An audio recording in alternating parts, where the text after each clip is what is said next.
बरेली में 26 सितंबर को हुए बवाल के मास्टरमाइंड मौलाना तौकीर रजा की कहीं मुश्किलें बढ़ रही हैं तो कहीं मौलाना तौकीर रजा को अब राहत भी मिल रही है।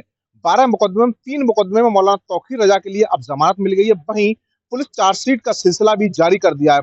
12 मुकदमे में से 2 मुकदमे में मौलाना तौकीर रजा के खिलाफ चार्जशीट दाखिल हुई है, जिसमें मौलाना तौकीर रजा के लिए साजिशकर्ता बवाल का मास्टरमाइंड माना है। इसी के साथ साथ मौलाना तौकीर रजा के लिए आज एक और मुकदमे में जमानत मिली है। पूरे मामले में कोतवाली क्षेत्र के एसआई ने रिपोर्ट दर्ज कराई थी और नौमेला मस्जिद पर पथराव और बवाल हुआ। इस मामले में रिपोर्ट दर्ज हुई जिसमें मौलाना तौकीर रजा को 1 लाख के बॉन्ड और 2 जमानतियों के आधार पर सख्त न्यायालय अधीन की कोर्ट ने जमानत दे दी। तो कुल मिलाकर देखा जाए तो 3 मुकदमे में मौलाना तौकीर रजा के लिए अब जमानत मिली है। मौलाना तौकीर रजा फतेहगढ़ की जेल में बंद है। इसी के साथ साथ 90 और जो आरोपी हैं वो बरेली की जेल में बंद है। तो कहीं ना कहीं 26 तारीख को बरेली में बवाल हिंसा हुआ था, इसी को लेकर अब मौलाना तौकीर रजा के अन्य मुकदमों में चार्जशीट की तरफ पुलिस पहुंच चुकी है और 3 मुकदमे जो हैं जिसमें चार्जशीट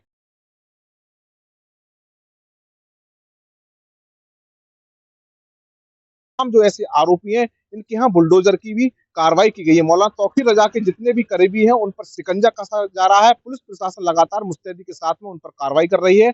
लेकिन जिस तरह से 3 मुकदमे में मौलाना तौकीर रजा के लिए जमानत मिली है तो मौलाना तौकीर रजा का जेल से बाहर आना अभी मुश्किल कहना पड़ेगा, क्योंकि जो 10 और मुकदमे में उनमें मौलाना तौकीर रजा की चार्जशीट जाना बाकी है और तमाम जो ऐसे सबूत, अहम सबूत पुलिस जुटा रही है। इसी के साथ साथ मौलाना तौकीर रजा को जमानत के सिलसिले के साथ में जेल से बाहर आना अभी कहना बड़ा मुश्किल होगा, क्योंकि पुलिस ने तमाम ऐसे एविडेंस जुटाए हैं। पुलिस की तमाम जो ऐसे शस्त्र हथियार थे उन्हें छीना गया था और तमाम ऐसे सबूत मिले थे, पेट्रोल बम मिले थे। इसी के आधार पर पुलिस अब चार्जशीट की तरफ जा रही है। तो मामले के लिए गंभीरता से देखा जा रहा है। बरेली के एसएसपी अनुराग आर्य ने सख्त निर्देश दिए हैं कि जो आरोपी हैं उन्हें किसी कीमत पर बख्शा नहीं जाएगा। तमाम जो ऐसे आरोपी हैं मौलाना तौकीर रजा के बवाल में शामिल हुए थे, मौलाना तौकीर रजा के कहने पर आए थे, उन्होंने बवाल किया था, बलवा किया था, पुलिस पर हमला किया था, पुलिस के वेपन भी छीने थे। उन आरोपियों पर 15-15 हजार रुपए का इनाम भी घोषित किया गया। तो कहीं ना कहीं मौलाना तौकीर रजा के जिन मुकदमों में जमानत मिली उसी के साथ साथ उसकी मुश्किलें भी बढ़ रही हैं, क्योंकि